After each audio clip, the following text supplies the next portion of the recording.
Novo, tivemos um probleminha com a nossa conexão.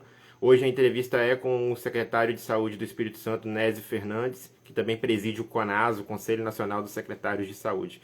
Vamos falar sobre a nova onda de Covid-19, o primeiro caso da varíola dos macacos confirmado em São Paulo, a tal hepatite misteriosa, entre outros assuntos. Aguardar o pessoal entrar na live aí.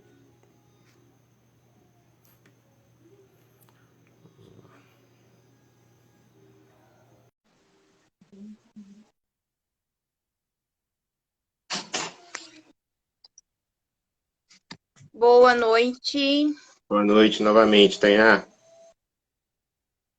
Vamos ver se o Léo já entrou aí.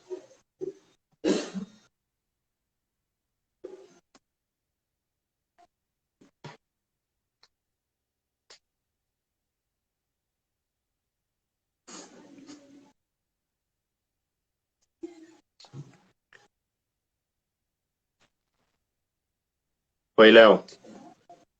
Bom, Beleza. Aguardar o secretário Nésio entrar na live aí para eu tentar colocá-lo.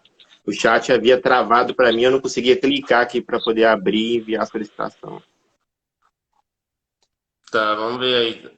Tomara que dê certo. Que às vezes não seja problema de Instagram também, né? Tenso, né? Acontece nas melhores famílias, especialmente nos dias mais É, importantes. nas melhores lives, exatamente. Também acho. O Instagram que ultimamente anda apresentando problemas, né? É, Vira e mexe, e é bom a gente. ah, some os filtros, some os stories. É isso. Sim, a gente já fala na cara do Instagram mesmo, isso aí. É isso mesmo, Instagram. Zuckerberg, né? É o dono disso aqui também. É. Seu Marquinho, pode ajeitar isso aí. O secretário entrou na live. Agora acho que vai dar certo. Envia a solicitação para ele. Tá, Boa foi noite, difícil aqui, mas eu secretário. entrei. Tudo bom? Boa noite, queridos, tudo bem? Tudo ótimo. Quero começar já agradecendo sua participação aqui hoje. Eu sou o João Marcos, sou aqui do Espírito Santo mesmo. Ao meu lado, o Leonardo Cantarelli e a Tainá Ribeiro, que estão lá do Rio Grande do Sul. Obrigado por ter aceitado o nosso convite, doutor. João, Leonardo e Tainá. Isso. Tá Bom, ótimo. Vocês quero estão me começar ouvindo bem? perguntando... Sim, perfeitamente. Você nos ouve Tá bem? ótimo. Sim, escuto muito bem. Tá. Bom, quero começar falando de Covid. O Espírito Santo, assim como todo o Brasil, vive uma nova onda de Covid-19, né? O senhor, na última segunda-feira, em entrevista coletiva, um dado, né, de que ao menos 1,5 milhão de capixabas estão com a segunda ou a terceira dose em atraso das vacinas. E disse também que a ideia é ampliar o público-alvo da quarta dose para toda a população adulta até o fim do ano, mas isso depende de aval do Ministério da Saúde. O CONAS pretende costurar algum tipo de reunião com o ministro Marcelo Queiroga nas próximas reuniões para discutir o assunto? E como que é a relação de vocês com o governo federal? Nós temos uma opinião de que não é razoável que num país que tenha um sistema de saúde universal, gratuito, com toda a estrutura do sistema único de saúde, que diante de uma doença infecto-contagiosa, já imunoprevenível, havendo indicação e recomendação de entidades médicas, da comunidade científica, para que se vacine a população adulta, crianças, idosos, com amplas coberturas vacinais, as vacinas para a população entre 18 e 49 anos estejam disponíveis somente na rede privada. Cobertura vacinal de rede privada não tem efeito nenhum do ponto de vista do efeito coletivo, porque alcançaria coberturas vacinais muito baixas. E a vacina, como instrumento coletivo de enfrentamento a doenças infecto-contagiosas, ela precisa alcançar coberturas vacinais de 85, 90, 95% de cobertura. No mínimo, a gente trabalha com 90%.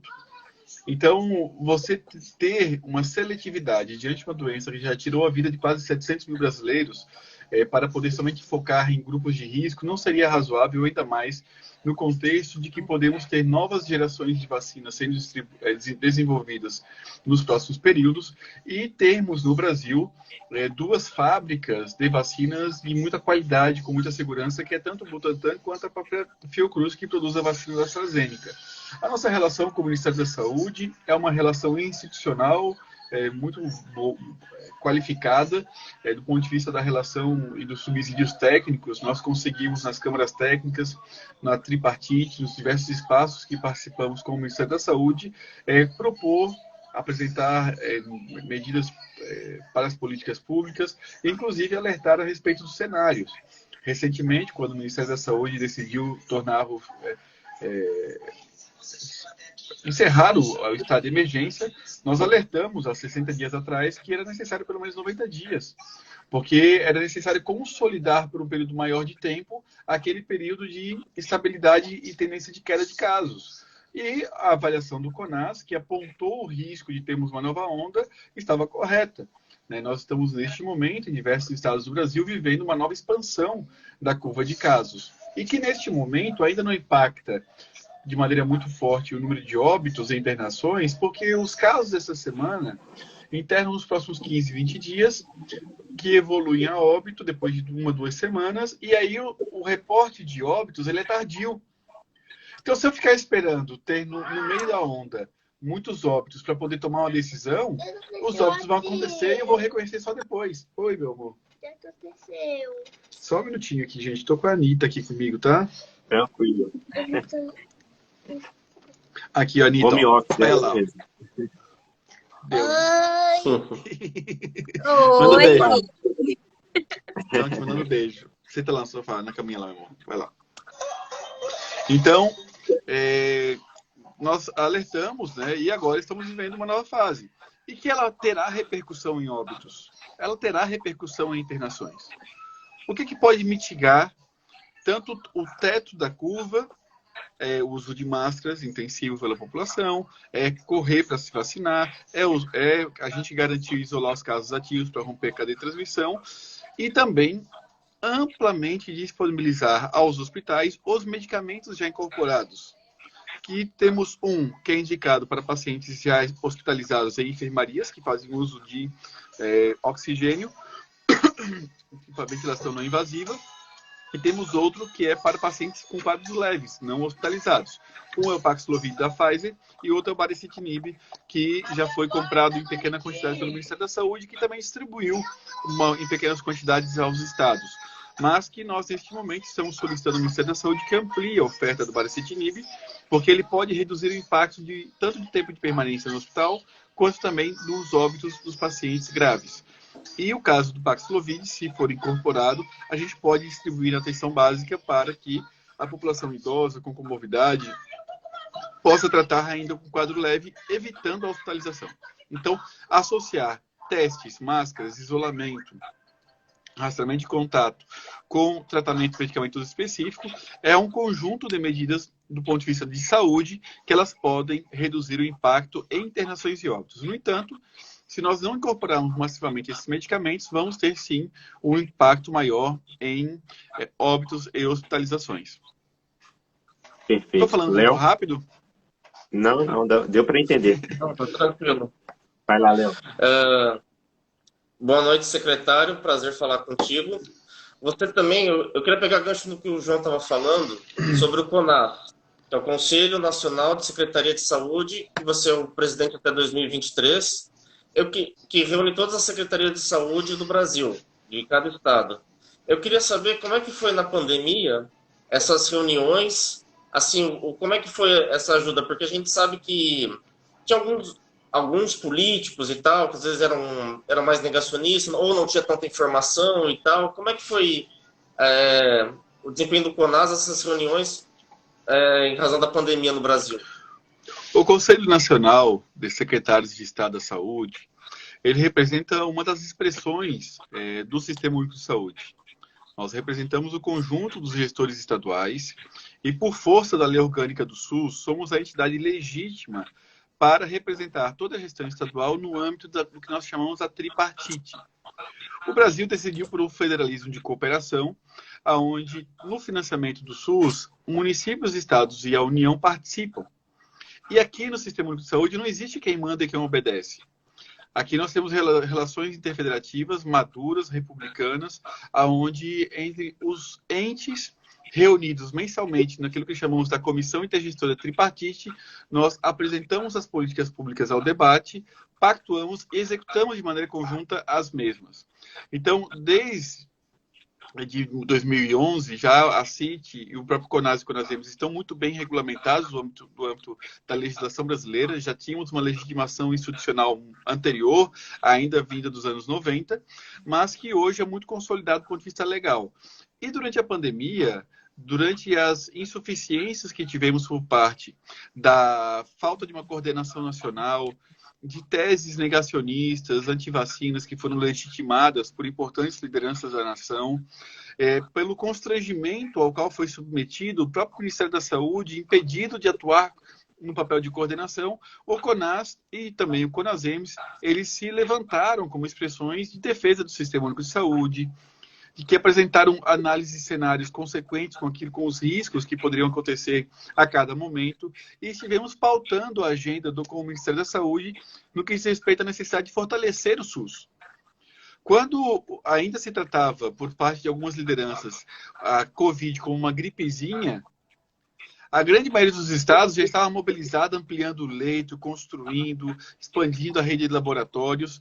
E foi com muita luta, muita polêmica, que nós fomos ocupando espaços junto ao Congresso Nacional, ao STF, ao próprio Ministério da Saúde, na medida que a gente conseguiu pressionar e consolidar maiores aportes de recursos financeiros ao Sistema Único de Saúde, que foi representado muito bem no orçamento de guerra de 2020 e 2021. Então, o CONAS, ele acabou consolidando uma aliança muito grande com a comunidade científica, com grandes instituições, e tivemos um papel fundamental na transparência dos dados.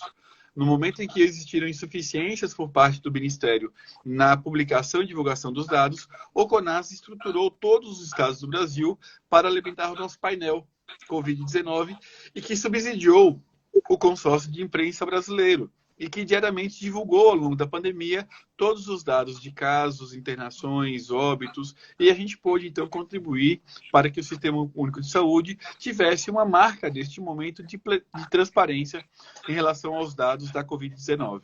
Então, o CONAS, ele se orgulha de ter tido a sua institucionalidade fortalecida, com o seu reconhecimento social ampliado, e reconhecemos que temos uma grande oportunidade neste momento, porque é o momento em que a população talvez tenha o maior grau de identidade, de pertencimento com o Sistema Único de Saúde. E isso, para nós, tem muito valor, porque nós entendemos que é a oportunidade de poder acertar em grandes políticas nacionais, colocando a saúde pública como um direito, como um dever do Estado, para apostar em modernizações do sistema sem renunciar aos seus princípios, ao seu marco legal. O SUS não tem problema por conta dos textos da Constituição que tratam das obrigações do Estado. O SUS não tem problema por conta da Lei 8080, que é a nossa lei orgânica. Os problemas do SUS estão em outras dimensões. E lá nós precisamos encontrá-las, enfrentá-las e superá-las para que o sistema tenha, de fato, alcance a toda a população e resolva os problemas de saúde do povo brasileiro. Então, nós estamos aqui para defender o SUS, somos gestores sanitaristas, militantes desse sistema que é o único no país, no mundo, em países com mais de 100 milhões de habitantes. Tainá? Boa noite, secretário, tudo bem? Boa noite, tudo bem, Tainá? Eu gostaria de saber se nós temos uma perspectiva de termos uma vacina com uma eficácia maior, para que a gente possa se vacinar uma vez no ano contra a Covid, que hoje eu creio que todo mundo se vacine 2 vezes no ano. Tomou a primeira e a segunda dose ano passado, esse ano toma a terceira, e eu acho que, pelo menos eu acredito que na minha faixa etária, até o final do ano eu já tome a quarta dose. Qual a sua faixa etária, Tainá? Tenho 25. Ah, tá. Então vamos lá. A população... Primeiro é o seguinte, o SARS-CoV-2 ele tem um padrão de mutação muito complexo e que ele é pouco previsível. Diferente de outras doenças que tem um padrão de mutação, que a gente sabe já qual parte do código genético ela pode mutar no ano seguinte, ou em escalas de mutações, com o SARS-CoV-2 isso não acontece. Inclusive, ele se recombina entre diversas variantes, surgindo novas subvariantes.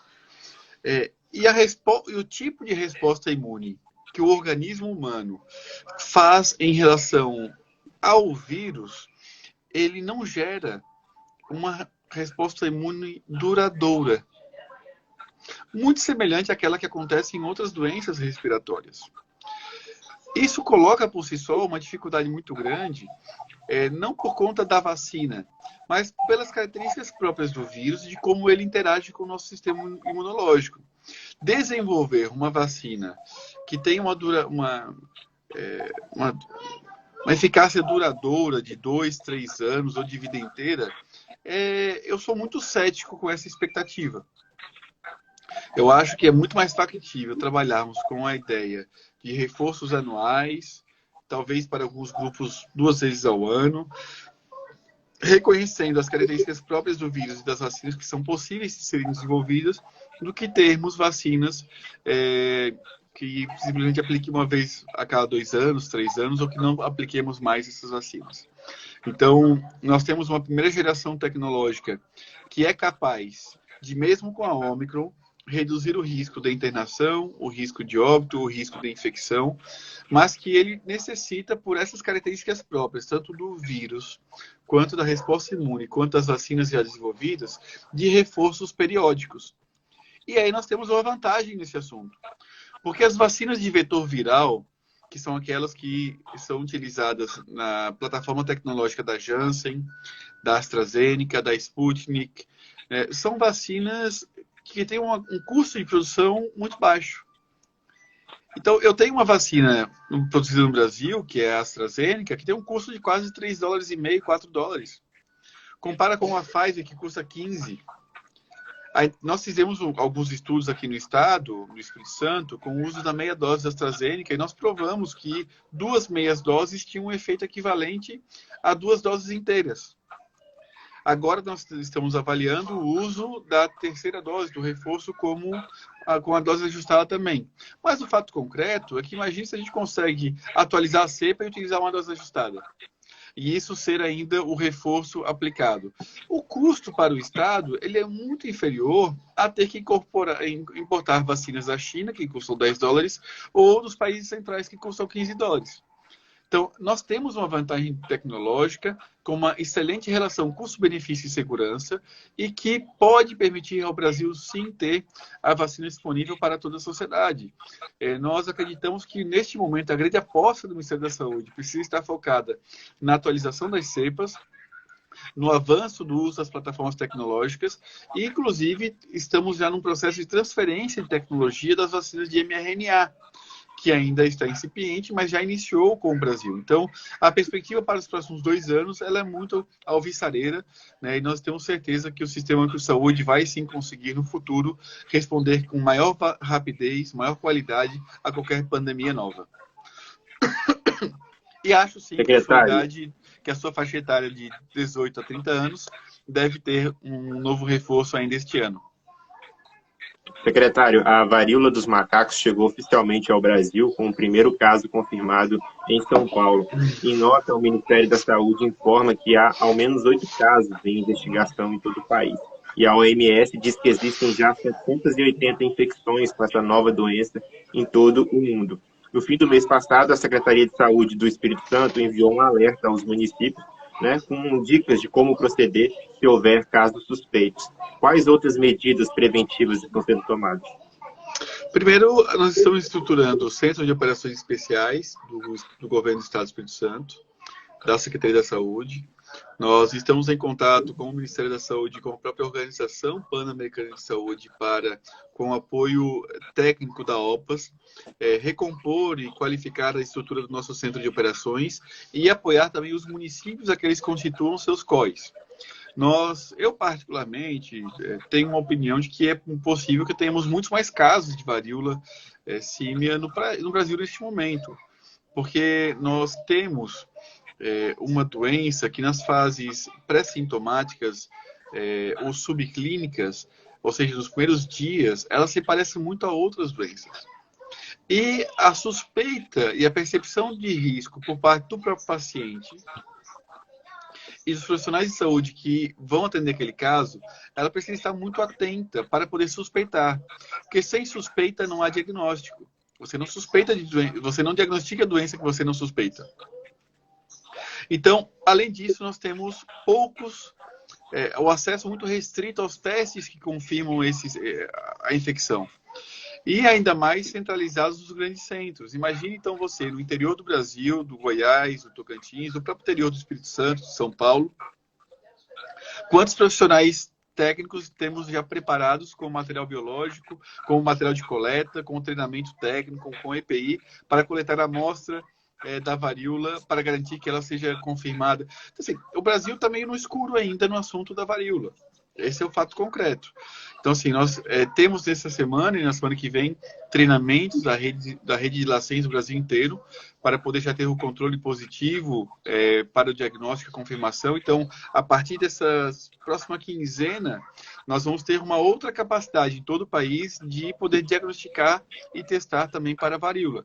Então, no entanto, como já temos o primeiro caso confirmado, com certeza devemos ter outros e que a partir de agora vamos ter sucessões, então, de decrescimento do número de casos no Brasil.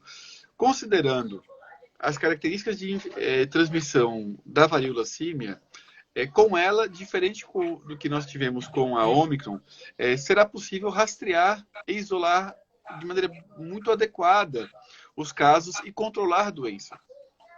Desde que a gente comece a investigar e a testar massivamente, a suspeitar e a fazer o rastreamento de contatos imediatamente a partir dos casos que forem surgindo. E que a gente ganhe, então, expertise dentro dos serviços de saúde na suspeita e no diagnóstico. Então, nesse sentido, eu tenho uma perspectiva muito otimista em relação à capacidade do sistema de, a partir dessa segunda quinzena do mês de junho, de responder em todo o país ao enfrentamento da varíola símia. Léo? Aqui primeiro quero agradecer todo mundo aí que está participando, que mandou um oi, mandou um coração, mandou um joinha. Agradeço todo mundo aí, galera. Obrigado por participar da live. Aqui temos até pergunta da Ana de Moura, perguntando, secretário, o que o senhor atribui o aumento de casos da pandemia novamente? Acho que você já falou alguma coisa, mas quer acrescentar algo em cima ainda? O início da circulação de novas variantes, que tem um escape vacinal principalmente para casos leves e com pessoas que têm mais de 6 meses que receberam a última dose e que estão com um esquema incompleto. Então, nós temos uma desigualdade de coberturas vacinais muito grande no Brasil, tanto entre 1, 2 e 3 doses, e também da 4ª dose dos idosos. Então, temos uma cobertura vacinal que ela estava muito adequada e tinha condições de responder de maneira muito satisfatória se as variantes que estivessem circulando fossem as variantes selvagens ou originárias. Inclusive, a nossa cobertura vacinal, que tínhamos no Brasil em agosto e setembro do ano passado, respondeu muito bem à Delta. Mas, no tema da Omicron, de fato, nós tivemos um comportamento com escape muito mais significativo para casos leves. E que respondeu bem para casos graves e óbitos. Mas que, diante da grande quantidade de pessoas que ficaram com 2 doses no ano passado e que não tomaram reforço, no contexto da Delta, essas pessoas precisam ser consideradas suscetíveis, tanto para casos leves quanto para internação e óbito. E aí, nesse sentido, ter no Espírito Santo a variante XQ circulando, já confirmada pelo LACEN, a variante BA4, que é a variante que foi recentemente identificada na África do Sul, representa, num cenário de 1,5 milhão de pessoas com esquema de segunda e terceira dose atrasadas, um cenário epidemiológico favorável à circulação ampla dessas variantes. E considerando que talvez até 60%, 70% da população tenha tido contato com a Omicron no início do ano, e que isso possa ter representado um buster aí, numa população já amplamente vacinada com 2 doses, nós reconhecemos novamente que a infecção gerada pela exposição ao vírus também não é duradoura. E ela pode, então, neste momento, mesmo quem pegou a Omicron no começo do ano, neste momento está suscetível. E foi o que nós identificamos em outros países, em reinfecções com a Covid-19 em pessoas 60 dias depois de terem sido infectadas com a Omicron, 90 dias depois. Então, nós estamos tratando de um cenário em que é necessário que a população compreenda que o reforço ele é fundamental para poder reduzir o risco de internações e de óbitos, mas que o cenário das novas variantes ele acende um alarme epidemiológico para a população de que ela precisa se mobilizar, tanto com o uso das máscaras, como também com o isolamento e a suspeita diante de qualquer sintoma e com a vacinação completa. Hoje, nos últimos 7 dias, eu já fiz 8 testes de Covid-19. Por quê? Porque eu estou com sintomas respiratórios, né? Desde semana passada. E os sintomas respiratórios, nos primeiros dias, eles podem dar negativo para o SARS-CoV-2. E aí, se eu faço o exame hoje, dá negativo. Faço o exame depois, deu negativo. Eu fui para Brasília numa reunião terça-feira. Lá na sede do CONAS tem 7 pessoas positivas essa semana. No Congresso Nacional, várias pessoas positivas. Viajei pelos aeroportos, aviões. Isso tudo são cenários onde, mesmo no curso de uma outra doença respiratória, eu poderia ter pego Covid. E por ter pensado que tinha 2 testes negativos, hoje, depois de 7 dias, não sei. Então, eu testo. Os testes estão amplamente disponíveis. No aeroporto, estão disponíveis nas unidades básicas. Alguns municípios têm os testes disponíveis também em locais de alto fluxo. Então, e o teste precisa ser utilizado. A população não pode subestimar. Se ela achar, não, eu estou vacinado com 2 doses, e eu estou vacinado com 3 doses, e peguei Covid no início do ano. Então, assim, a gente não pode deixar de suspeitar, porque, de fato, a eficácia para quadros leves, ela caiu muito com o tema das novas variantes, mas que preserva com o booster, com o novo reforço, uma eficácia muito alta para internações e óbitos.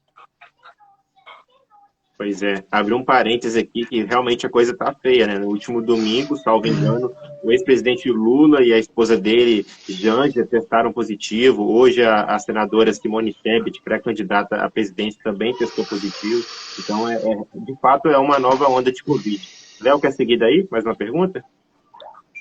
Não, acho que pode ir, gente. Vai, Tainá. Pode passar. Secretário, qual a importância dos CONAS combater as fake news, principalmente agora na época de pandemia, e mobilizar a população a se vacinar? Nosso site do CONAS tem informações de enfrentamento à campanha de desinformação que existe no Brasil relacionada às vacinas, né? Nós temos praticamente todos os secretários de Estado da Saúde mobilizados na perspectiva de combater essas desinformações, mas é muito difícil mesmo, Tainá, porque imagine você, os agentes comunitários de saúde, eles visitam as casas uma vez por mês. Nessa visita, eles... Já faço totóide, tá, meu amorzinho? Daqui a pouquinho termina aqui. Então, eles visitam as casas uma vez por mês. Nessa visita, eles falam com 1, 2 pessoas da família. Uma pessoa com uma doença crônica, um hipertenso, um diabético, ele visita o médico 2, 3 vezes por ano. Enquanto a gente tem um contato esporádico com o paciente, qual que é a intensidade de contato das fake news que chegam no Facebook, no WhatsApp, no Instagram, com a população em geral? É cotidiana, é uma luta totalmente desigual, né? E quando nós temos, por exemplo, políticas públicas sendo afrontadas, porque Tainá, tem um tema importante que é o seguinte, não é só combater a fake news. Meu amor, não é só combater a fake news, né? Nós precisamos, como política pública, como gestores públicos, ter muita firmeza na persuasão, no convencimento. Porque se eu chego como secretário de Estado e falo assim, olha, população capixaba, a vacina tá aí, nós compramos, tá lá no postinho, mas você só vacina se você quer. A vacina é uma questão da opinião do pai e da mãe.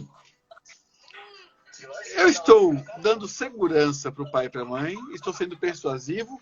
Ou estou gerando um grande grau de dúvidas, de inseguranças? Estou trazendo a prerrogativa do indivíduo opinar em um assunto que é de política pública, que é de saúde coletiva. Meu amor, o papai está falando aqui, daí o seu som vai passar aqui. Senta lá na caminha lá, senão vai... Então tem que baixar o somzinho. Isso, abaixa um pouquinho mais aí. Então, se eu como gestor faço um gesto de comunicação, uma atitude institucional frágil, né, eu não consigo contribuir para mobilizar e persuadir as pessoas a se vacinarem. E é o que nós temos visto hoje. Você teve cards do Ministério da Saúde dizendo pai e mãe, questão de vacina é questão de decisão dos pais, não sei o quê, estão no SUS. Isso não tem sentido. É uma afronta à saúde coletiva, é uma afronta à política pública, esse tipo de campanha. Nunca que um gestor, um sanitarista, um presidente da República, um governador, um prefeito, num tema de interesse nacional, num tema que é civilizatório, num tema que é sensível e que salva vidas, abordar a população tirando da prerrogativa do gestor público, da política pública, a persuasão, a mobilização, o convencimento. E jogando para o indivíduo leigo a opinião da decisão final. É o que eu falo, vacina de crianças não é uma questão de opinião. Vacina de criança é uma questão de direito da criança e do adolescente no Brasil. A minha filha, Anitta, que está aqui conosco, ela tomou a Coronavac com 4 anos de idade. Ela participou do projeto Curumim, aqui que a Universidade Federal desenvolveu em parceria conosco, para avaliar o efeito da Coronavac em crianças. E eu, com toda a segurança, fui, apliquei a vacina. Depois ela foi outro dia lá tomar a vacina, tomou 6 vacinas no mesmo dia. Entendeu? Né, meu amor? Você lembra que você tomou 6 vacinas? Né? Então, assim, e pode fazer, pode aplicar, é seguro, entendeu? Você não pode aplicar hoje uma, amanhã a outra, semana que vem a outra. Tem que dar um intervalo entre algumas que você precisa dar um intervalo maior. Mas no mesmo dia você pode aplicar várias vacinas. E, de fato, nós temos no Brasil hoje uma fragilidade nessa questão do ímpeto persuasivo das instituições. Então, eu reafirmo a população capixaba que a gente vem nos acompanhando. As vacinas são seguras, são eficazes, são necessárias e os nossos filhos merecem vacinas e não merecem o vírus. Então, assim, é importante que todo mundo entenda que a dimensão de óbitos que tivemos na idade adulta nos idosos, ela não pode ser comparada com a dimensão de óbitos que tivemos em idades pediátricas. Crianças em sociedades civilizadas não morrem por doenças imunopreveníveis. Não pode morrer nenhuma. Se morreram 3.000 e poucas crianças e adolescentes, no tema de doença imunoprevenível, já não podia ter mais nenhuma morrendo por doença imunoprevenível. Mas nós precisamos alcançar a plenitude da vacinação da população. Na população adulta, no Espírito Santo, nós já alcançamos quase 97% da população. O coração gostaria que 100% da população tivesse vacinado. Mas como meta de alcance de política pública, nós, em primeira dose, já alcançamos uma população suficiente. Agora, nosso desafio é dialogar com esses 97%, convencê-los de voltar a tomar a segunda, a terceira, os reforços, para garantir que eles tenham uma cobertura vacinal que proteja tanto eles quanto aqueles que não estão imunizados porque decidiram não se vacinar. Então, é importante que a gente consiga ter um alto grau de persuasão e de segurança institucional para poder vacinar toda a população contra uma doença que já tirou a vida de quase 700 mil pessoas no nosso país. Secretário, os 2 casos de hepatite misteriosa no Espírito Santo foram descartados pelo Ministério da Saúde, mas, assim, de um modo geral, né, o mundo vive em constante alerta sanitário há mais de 2 anos, né, são várias doenças surgindo, tem SARS-CoV-2, epidemia de dengue, surto de influenza, agora varíola dos macacos também, e eu vejo que alguns cientistas dizem que novas pandemias virão, e citam, inclusive, que a Amazônia, por exemplo, é um grande repositório de coronavírus. O senhor, como médico sanitarista, vê com preocupação o futuro das próximas gerações? Eu acho que em cada época histórica, somente surgem problemas aos quais as condições para superá-los e enfrentá-los já estão postas ou estão em vias de desenvolvimento. Então, eu acredito que o atual desenvolvimento tecnológico, o atual domínio que nós temos, desde a ciência de dados, dentro do Big Data, até a biotecnologia, a ciência genômica, nós estamos muito mais próximos, inclusive, de alcançarmos uma longevidade de 120 anos nas pessoas que já nasceram, do que termos uma redução, um retrocesso civilizatório em termos de saúde, expectativa de vida. Então, eu sou muito otimista com o futuro. E com a capacidade dos sistemas de saúde, desde que eles sejam públicos, gratuitos, universais, fortalecidos, com grande corporação tecnológica, de protegerem a vida da população e dos povos do mundo. Só que por isso que é importante que a gente tenha a dimensão de que quando a gente fala de saúde pública, nós não podemos pensar só no bairro, só no estado, só no país. Nós, como CONAS, temos um debate com a Organização Pan-Americana de Saúde, da Saúde, sobre o tema da saúde das Américas, sobre o tema da saúde dos povos, porque a pátria é a humanidade, porque o mundo é nossa pátria, né? Aquilo que hoje sofre na China chega no Brasil em menos de 2 meses. Foi o que a gente viveu com o SARS-CoV-2. Então, a China teve uma grande explosão em janeiro, em março estava aqui o vírus.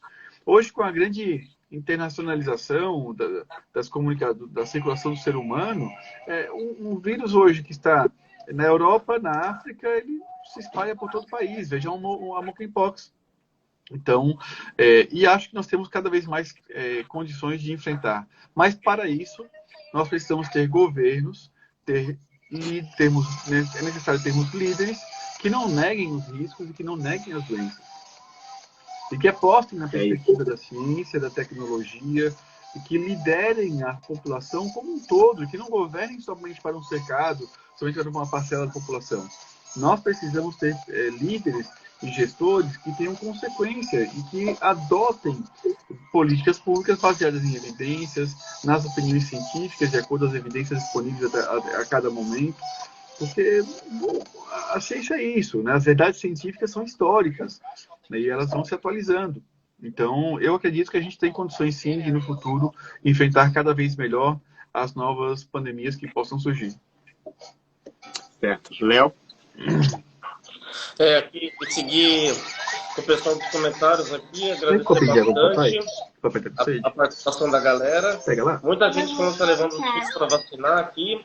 A N. Kelly Tonini diz que mora em Cariacica, diz que mesmo uma população grande, tem uma boa secretaria de saúde, mas acho que tem que fiscalizar mais e ter mais postos de saúde para a população. E eu queria te fazer duas perguntas, secretário. Uma mais pessoal, que é o seguinte: eu vi que você já trabalhou no Tocantins, Rio de Janeiro, Santa Catarina. Primeiro, assim, de qual estado você é oriundo, na verdade? E eu vi também que você estudou na Escola de Medicina Latino-Americana de Cuba, né? Diga pra gente qual que é o segredo dessa faculdade, que ela é tão famosa assim no mundo, essa faculdade de medicina. O que ela tem de diferente das faculdades brasileiras?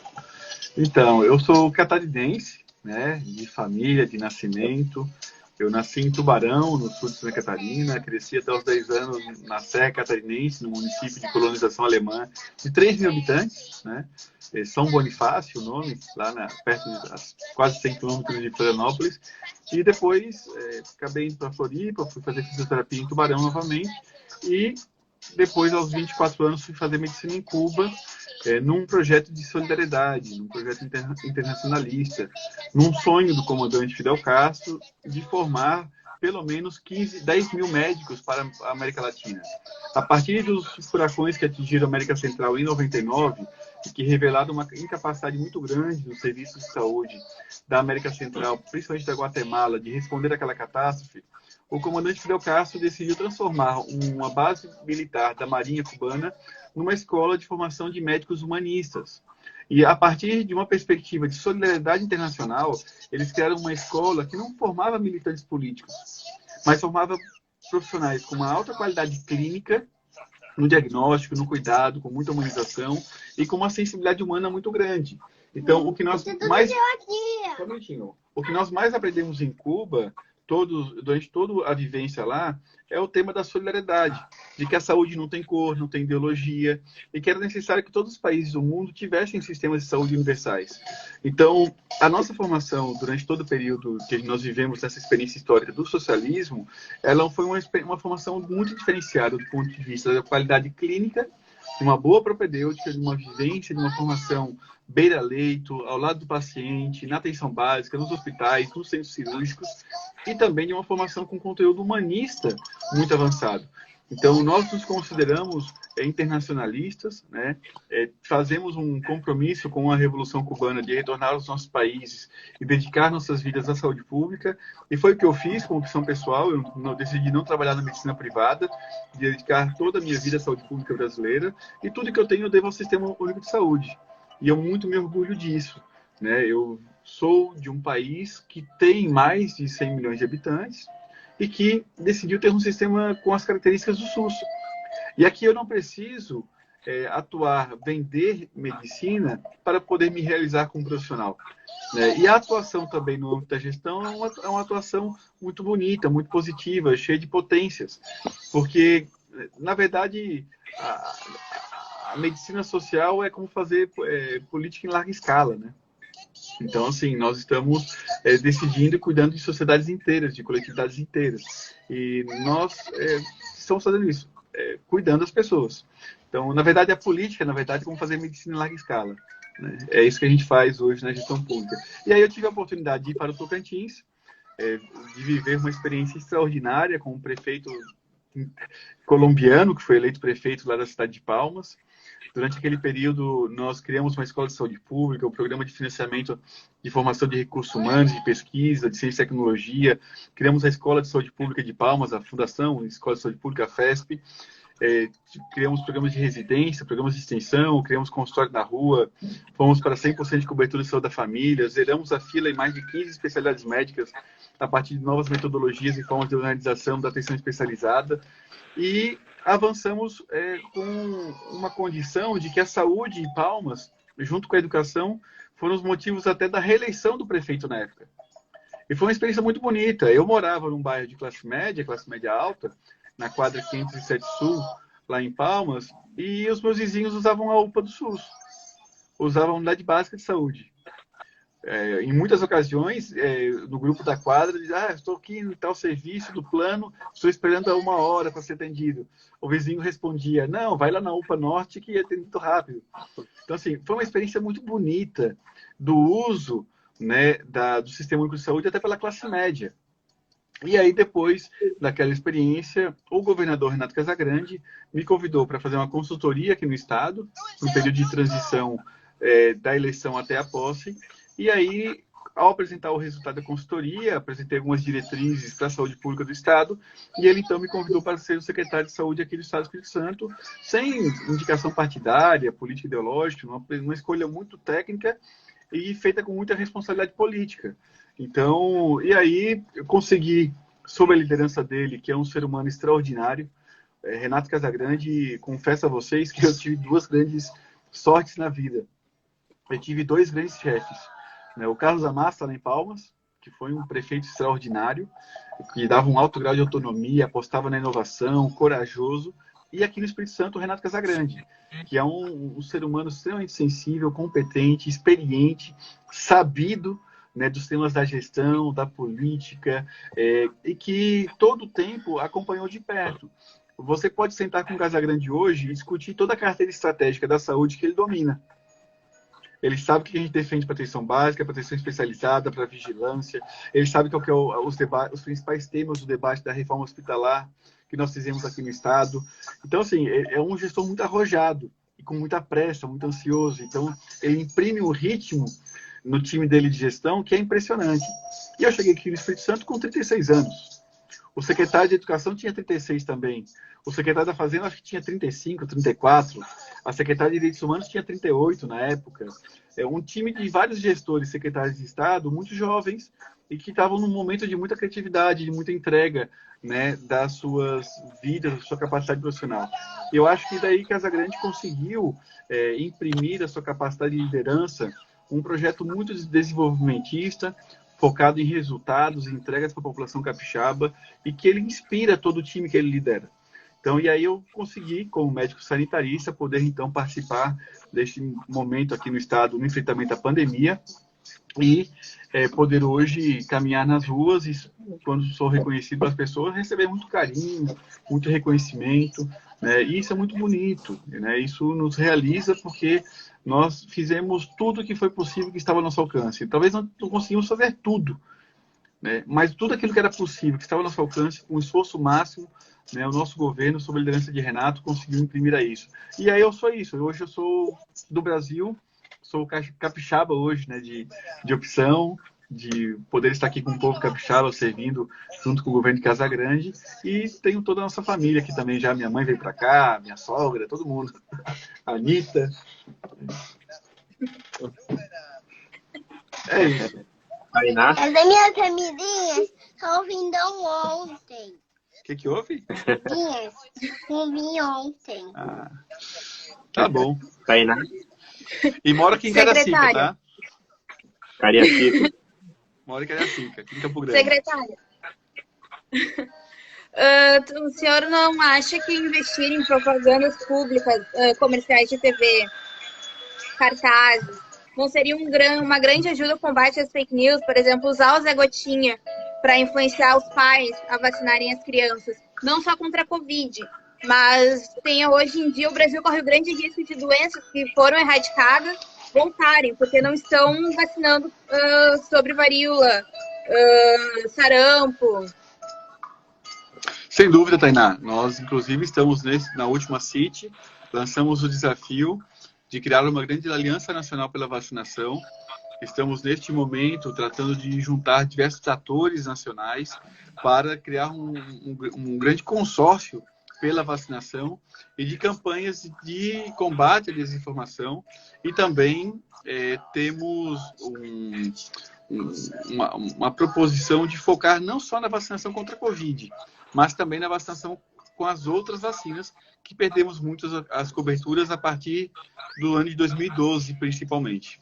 Então, existe uma limitação em ano eleitoral, Tainá, de não poder aplicar mais do que um teto estabelecido pela média de gasto em comunicação de anos anteriores. Então, o teto dos governos estaduais este ano é muito baixo e a gente tem limitações de comunicação nos grandes veículos, principalmente que são os mais caros. Mas as mídias e redes sociais, tudo isso a gente está fazendo, estamos avançando bastante para poder garantir que a população se mobilize e acreditamos que criar essas alianças nacionais, estaduais, é um outro passo importante para mobilizar mais atores. Legal. Secretário, em 2018 o senhor concorreu ao cargo de deputado estadual por Tocantins e recebeu 3.619 votos, mas não foi eleito. O seu nome é visto como o segundo mais conhecido do atual governo capixaba, atrás apenas do governador Renato Casagrande. E em março do ano passado, em entrevista à Gazeta, o senhor disse que não pretendia se candidatar a nenhum cargo público agora nas eleições de 2022. Eu queria saber se o senhor ainda pode mudar de ideia e se a gente pode dizer que, depois que encerrar os trabalhos na área da saúde pública, Nésio Fernandes pretende seguir carreira política. Não, eu não tenho interesse em disputar eleições mais. Não. Acho que a minha contribuição no Poder Executivo é uma contribuição com um perfil muito claro, com uma capacidade muito bacana de entregas e, de fato, é onde eu entendo que eu consigo dar minhas melhores contribuições. Então, não tenho expectativas eleitorais, não tenho pretensão.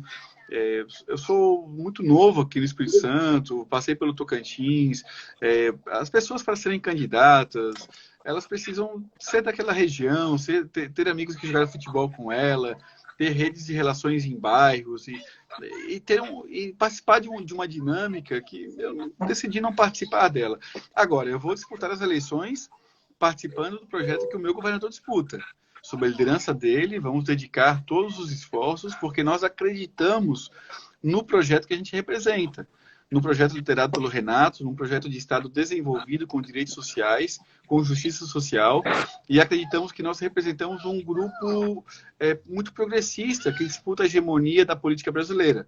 Então, vou participar das eleições defendendo o projeto ao qual eu participo, liderado por Renato Casagrande. Mas como candidato, já 2018 foi talvez a minha última experiência, foi um momento também muito triste do país, com muito ódio, né? Naquele momento, eu não esqueço, havia um preconceito tão grande com as pessoas que eram de esquerda, que são de esquerda. Imagine eu que formei em Cuba, que vivi uma experiência que as pessoas, infelizmente, não têm a menor noção. Assim, as pessoas falam de Cuba sem ter a menor noção do que é Cuba. Cuba é um país lindo, gentil, hospitaleiro, de pessoas nobres, A população em Cuba lembra muito a população do interior do Brasil dos anos 80. Você chega lá e fala que é brasileiro, as pessoas te admiram, conhecem o Brasil, as novelas.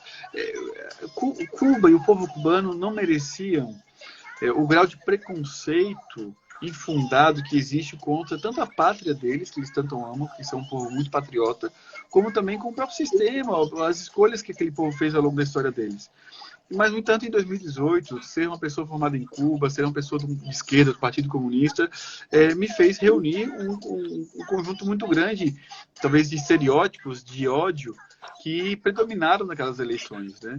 E, de fato, o jogo eleitoral ele tem mecanismos muito difíceis, muito duros. Então, eu não tenho afinidade com essa disputa e acredito que posso contribuir muito com quem disputa, apoiando outras pessoas. Então, acho que o Renato Casagrande, ele sim é o candidato à saúde, ele foi o líder da pandemia no Estado. Renato Casagrande foi quem decidiu expandir os leitos, decidiu expandir a atenção primária, foi quem decidiu colocar R$1 bilhão a mais na saúde no Estado, no custeio. Ele é o candidato à saúde. E ele merece esse reconhecimento como um grande governador sanitarista, militante do SUS, e que vai, se ele decidir assim, porque ainda não decidiu, possivelmente disputar as eleições esse ano e colocar o seu governo a plebiscito do povo capixaba. Ainda falando sobre política, secretário, ontem foi divulgada a pesquisa da Quest Genius, que mostra o ex-presidente Luiz Inácio Lula da Silva liderando a corrida presidencial com 46% das intenções de voto contra 30% do atual presidente Jair Bolsonaro. Considerando apenas os votos válidos, Lula teria 52,87%, o que já seria suficiente para vencer ainda em primeiro turno, caso as eleições fossem hoje. Esse resultado reduz muito a margem de crescimento para a chamada terceira via, que hoje pode ser encabeçada pela senadora e atual pré-candidata Simone Tebet. O senhor acredita que ainda é possível reverter essa polarização política ou vai ficar mesmo entre Lula e Bolsonaro? Olha, eu acho que dentro do CONAS, entre os secretários de Estado, a gente trabalha com todos os cenários possíveis, né? Para nós que somos gestores do SUS, o importante neste momento é dialogar com todos os campos políticos para que a gente consiga ter, em torno da saúde pública, grandes consensos nacionais. Independente de quem ganhar a presidência da República, se seja o Bolsonaro, o presidente Lula, o Ciro Gomes ou a Simone Tebet, que todo o conjunto das forças políticas brasileiras assumam com o próximo governo um compromisso com a saúde pública. Então, eu acho que existe muita coisa para acontecer ainda até as eleições. Qualquer tipo de ufanismo neste momento é perigoso para qualquer um que pense que já ganhou, né? E, de fato, existem muitas instabilidades. Nós podemos ter uma nova onda da pandemia em plena eleição. A gente pode chegar em setembro, em outubro, com uma nova onda. A gente pode temos uma outra variante no meio do caminho, a gente pode ter diversas questões que podem suscitar instabilidades no país. Então, eu particularmente acho que a disputa eleitoral, ela tem regras próprias, mas que ela é muito, muito, muito dinâmica e que ela possui algumas ameaças que precisam ter a atenção dos democratas do Brasil, independente se eles são de centro, de direita ou de esquerda. Quem for democrata no Brasil precisa estar atento aos cenários dos próximos meses, porque nós precisamos proteger o resultado das eleições. E proteger o resultado das eleições se Bolsonaro for eleito, tem que ser respeitado. Se ele for reeleito, vão precisar respeitar o resultado das urnas. O mesmo com a Simone Tebet, com o ex-ministro Ciro Gomes, com o presidente Lula. Nós não podemos brigar com as urnas. O que elas decidirem precisa ser reconhecido por todos os campos políticos como resultado soberano do processo eleitoral, que é o processo que a gente precisa defender com unhas e dentes. Nós não podemos aceitar nenhum tipo de expressão golpista, antidemocrática, protofascista na experiência de 2022. E o resultado que existir, que ele seja respeitado. Antes de passar a bola para o Léo, dar boa noite aqui para o Neto Barros, ex-prefeito de Baixo Guandu, que entrou na live. Ele está dizendo aqui, grande Nésio, parabéns pela dedicação e resultados na Secretaria Estadual de Saúde. Obrigado, Neto. Neto é meu irmão. irmão. É uma pessoa que eu tenho um carinho gigantesco. Vai lá, Léo. Legal. E antes eu vou emendar com o que você estava falando. Solidariedade ao povo cubano que sofre aqui com a xenofobia, também aos venezuelanos, aos haitianos e até aos argentinos. Que as coisas que a gente escuta ali é triste. Quem não conhece os povos, o Brasil que diz um país hospitaleiro e não é nada disso, né? Que fala uns absurdos assim, dá vergonha. Para falar. Assim, eu tive quiosque na praia, lá em Laguna, lá em Santa Catarina, numa temporada. Cuidava do meu quiosque, fazia os coquetéis, dormia no quiosque do meu fusquinha que eu tinha na época, naquela temporada. E os amigos turistas que eu fiz no ano que eu tinha o quiosque, no ano seguinte ficavam hospedados na minha casa. Assim, eu acho que o brasileiro, por característica dele, ele é muito diverso. E nós temos muitas expressões de hospitalidade, de carinho por povos, por pessoas diferentes. Eu acho que em 2018 houve talvez uma potencialização de uma narrativa de ódio, xenofóbica. Eu acho que 2018 foi uma experiência atípica. Eu acho que o Brasil tem condições de se reencontrar com o melhor dele e com as boas expressões do povo brasileiro. Então, assim, eu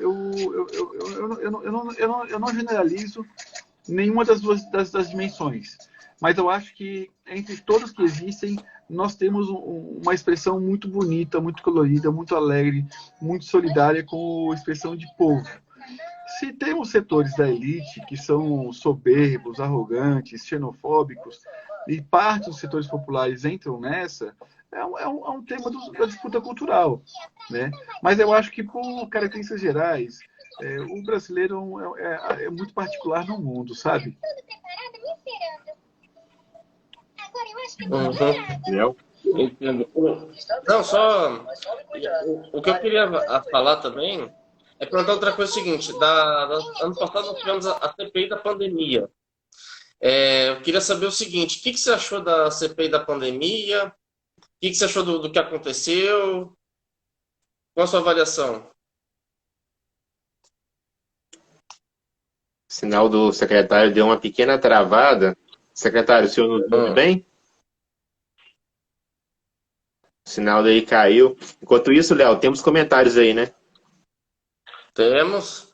Aqui agradecer todo mundo que está mandando um oi, um agradecimento. Aqui Edileuza Cupertino, parabéns, doutor Nes, excelente explanação sobre o respeito às urnas. Estamos na Vila Pavão a trabalho e conhecendo um pouco mais sobre o senhor secretário de Saúde do Espírito Santo. Acho muito inteligente. Oi, voltei. Obrigado pelo comentário. Caiu, desculpa, queridos. Porque imagina. Léo. Pode repetir, por favor? Não, sobre a CPI da pandemia no passado, o que você achou do que aconteceu? O que você pensa? Qual a sua avaliação? Eu acho que a CPI ela revelou elementos importantes de diversos movimentos estranhos à administração pública que aconteceram. Ela revelou, e ela talvez tenha cumprido um papel importante de ter inibido alguns ímpetos que, se não tivessem tido um controle, não tivessem tido alguém que colocasse um pé na porta, vamos dizer assim, poderia ter tido expressões muito piores no país. Eu acho que a CPI ela cumpriu um papel importante na perspectiva de que ela conseguiu pautar e polemizar questões que não eram aceitáveis no âmbito da República, do sistema único de saúde, de muitas omissões que existiram. No entanto, a CPI ela precisa ser definida muito bem como ela é. Ela é um instrumento do Congresso, ela é um instrumento do Parlamento, né? E ela tem todas as suas consequências. Alguns produtos da CPI, eu considero talvez alguns que precisam ser olhados com melhor atenção, né? Dali surgiram propostas para a reformulação do sistema de saúde, para repensar o financiamento, a organização, e a gente precisa tomar cuidado para talvez, querendo consertar, renunciar a elementos importantes do sistema. Então, existe uma agenda que ela deve se retomar com o Congresso Nacional a partir do próximo ano, a partir das próximas eleições, e grande parte daquilo que produziu na CPI deve ganhar algum grau de centralidade nos debates sobre o Sistema Único de Saúde. Tainá? Secretário, algumas semanas atrás surgiu o assunto sobre privatizar as faculdades públicas. Essas mesmas pessoas que estavam defendendo a privatização de escolas públicas, há um tempo atrás estavam defendendo também a privatização do SUS. Eu queria saber a tua opinião sobre isso e qual foi a importância gostaria que também falasse mais um pouco da importância que o SUS teve durante essa pandemia. Não, se não fosse o SUS, nós teríamos vivido, sem dúvida nenhuma, uma situação de milhões de óbitos no Brasil. A gente teria colapsado a capacidade de acesso ao sistema de saúde na atenção ambulatorial, hospitalar, pré-hospitalar, e teríamos tido muito mais pessoas morrendo, não pela doença, mas pela desassistência. Então, isso é importante deixar claro, que o sistema único de saúde atendeu pessoas da classe média. Aqui no estado do Espírito Santo, nós atendemos pessoas de Rondônia, pessoas de Santa Catarina, pessoas do Amazonas, pessoas da rede privada, né, dentro do SUS. E se não tivesse o SUS, as pessoas teriam sido atendidas aonde? Nós poderíamos ter vivido uma cena dantesca como aquela que viveram países europeus, a Índia, outras nações, que até hoje não conseguiram contabilizar todos os seus mortos. Então, ter tido o SUS, inclusive na composição tripartite, foi importante. Porque imagina se não fossem os estados e os municípios, com todas as políticas adotadas para expandir leitos, testar, vacinar, e que tudo tivesse dependido da opinião do governo federal. Secretário, qual seria o cenário, né? Sim. Secretário, o projeto que impõe um limite de 17% ao ICMS dos combustíveis segue em tramitação no Congresso. Se aprovado, deve gerar uma perda significativa de arrecadação aos estados. Em São Paulo, por exemplo, a estimativa da Secretaria de Fazenda é que haja uma perda de mais de 14 bilhões de reais anualmente. Eu queria saber do senhor quais os possíveis impactos para as contas públicas do Espírito Santo, especialmente na área do senhor, a área da saúde.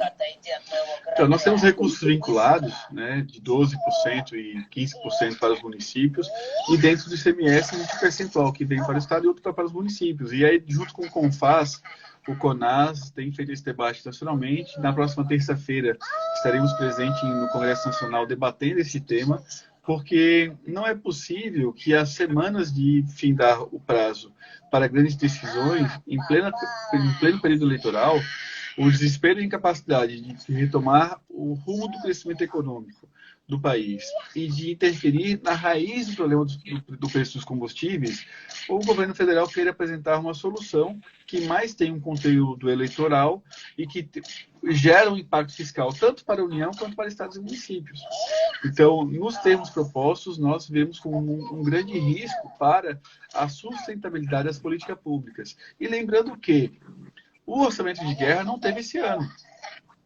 E os estados e municípios ampliaram leitos, capacidade de testagem, laboratórios, ambulatórios, e que, para poder sustentar o que foi ampliado, praticamente todos os estados e municípios colocaram mais recursos próprios, porque o Ministério da Saúde teve um corte de 40 bilhões de reais em comparação com o orçamento do ano passado, este ano. E nós já estamos pagando a conta da ausência do financiamento federal no SUS, que financia, no caso do Espírito Santo, os recursos próprios estaduais, 69% do custeio do SUS é feito com recursos próprios. Então, você colocar ainda mais uma conta dentro dos caixas do Tesouro do Estado é algo de extremo risco para a estabilidade dos serviços de saúde. Léo? Eu queria entrar numa pauta que você aborda bastante, mas vou perguntar uma...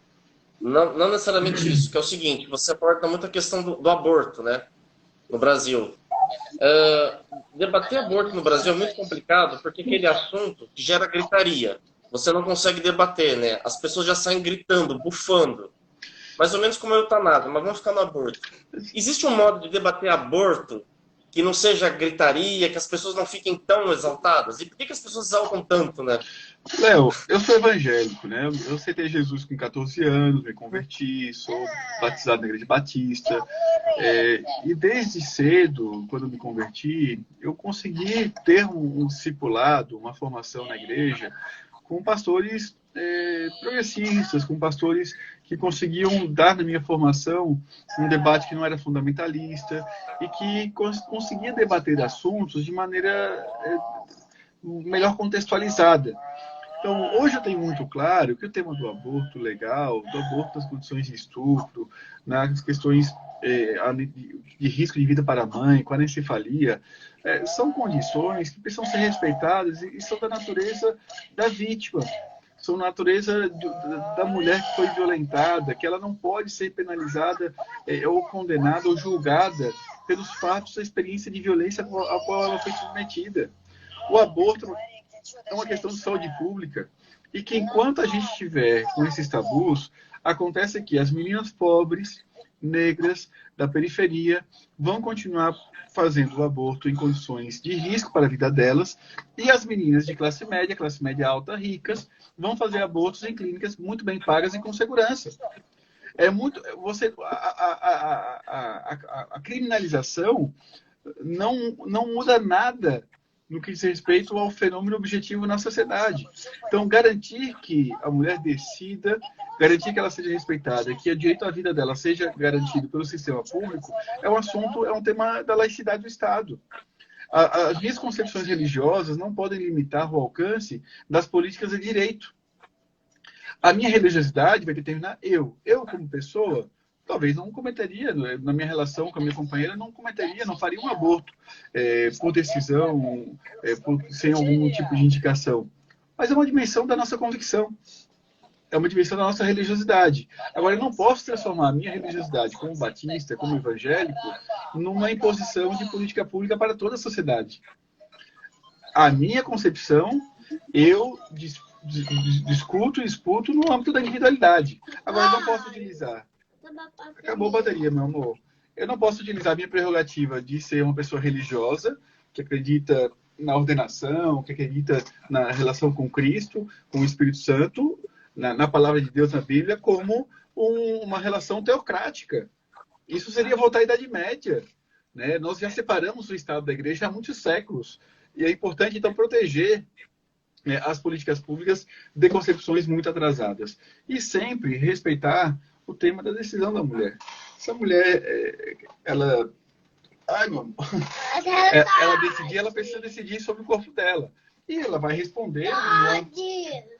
Tá bom, já vou fazer o todzinho, meu amor. Eu tenho que fazer o Todd dela, gente. Então, e aí acredito que o tema do aborto é muito mais um tema de política pública do que um tema de impor, da perspectiva religiosa, uma concepção para toda a sociedade. Secretário, eu vou liberar o senhor, nós já extrapolamos nosso horário. Eu tinha muitas perguntas aqui, mas a gente precisa encerrar. Eu queria te agradecer bastante por você ter separado esse tempinho aqui com a gente. Eu sei que você tem uma rotina muito corrida, você recebeu a gente virtualmente na sua casa. Dizer que, quando eu estava estudando para fazer essa entrevista, eu fiquei impressionado com o seu currículo. Realmente, o senhor tem muito preparo, muita competência para ocupar o cargo que ocupa. E, enfim, quero te agradecer bastante e dizer que as portas aqui do Conexão estão abertas para o senhor voltar mais vezes. Muito obrigado. Muito obrigado, querido. Foi um prazer enorme estar com vocês aqui hoje, tá? Que Deus abençoe a todos e a todas aí que são presentes, que nos acompanharam, e que a gente continue defendendo a saúde pública, o Brasil, o melhor dos brasileiros, e estou à disposição de vocês, tá? Qualquer momento que quiserem chamar de novo para uma conversa, foi muito gostoso estar com vocês aqui. Valeu. Quero agradecer também a Tainá e ao Leonardo, que me ajudaram a construir essa entrevista, a todo mundo que nos assistiu, e, gente, abraço, boa noite, até a próxima. Um abraço, tchau, tchau.